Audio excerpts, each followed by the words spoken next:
नमस्कार, मैं हूं Amod Srivastava. Amazing thought, amazing message, amazing information की दिशा में आज एक कदम और आगे। आज के इस जानकारी का विषय है ओरिएंटल रिफ्लेक्स।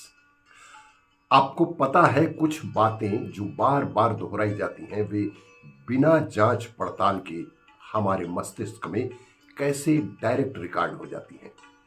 जैसे लगातार टीवी पर आने वाले विज्ञापन, बाजार द्वारा अपना सामान बेचने के नुस्खे, किसी ब्रेन ट्रेनर की बातें, हमारे टीचर्स की बातें, बाबाओं के द्वारा दिए जाने वाले उपदेश, मित्रों या प्रेमियों के द्वारा किए गए झूठे या सच्चे वादे, हमारे नेताओं के द्वारा बार बार दिए जाने वाले आश्वासन, दोहराए जाने वाले इतिहास या मिथकों संबंधी झूठ, संस्कृति की गौरव गाथाएं, नफरत फैलाने वाले संदेश इत्यादि।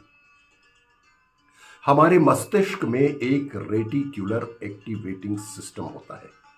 नीचे के कोर ब्रेन के मध्य के लिम्बिक सिस्टम तक जो संदेश बार बार लगातार आते हैं, लिम्बिक सिस्टम उनका विश्लेषण नहीं करता।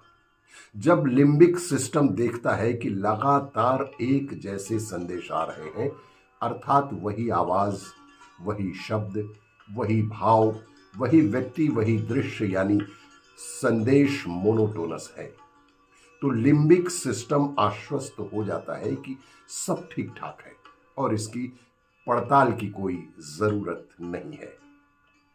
यानी कि एक ही चेहरा बार बार दिखाया जाता है, एक ही तरह की बातें की जाती हैं, एक जैसे झूठ बोले जाते हैं, तब ऐसी स्थिति निर्मित होती है।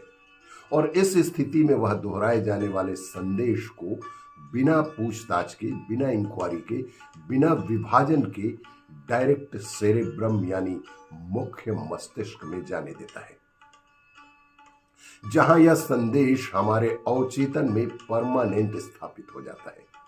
हाँ, पहली बार अवश्य वह किंचित सोचता है, लेकिन बाद में जैसे वह अभ्यस्त हो जाता है।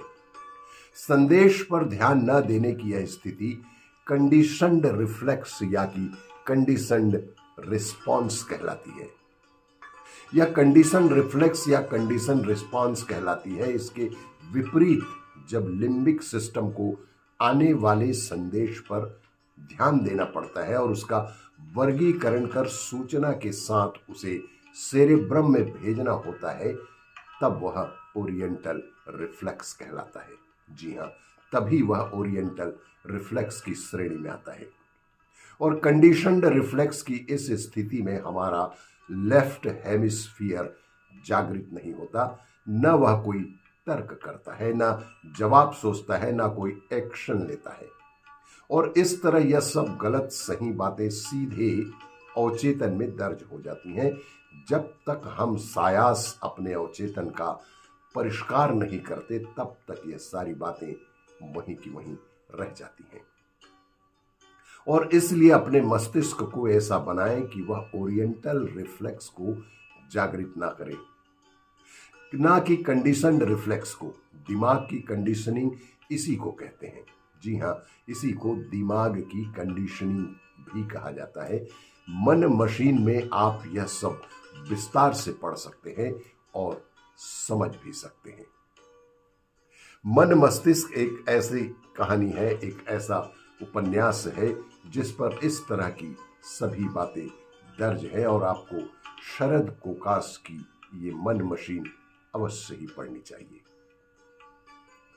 आपको ये मेरा वीडियो अच्छा लगे तो लाइक करें, शेयर करें और सब्सक्राइब अवश्य करें। धन्यवाद।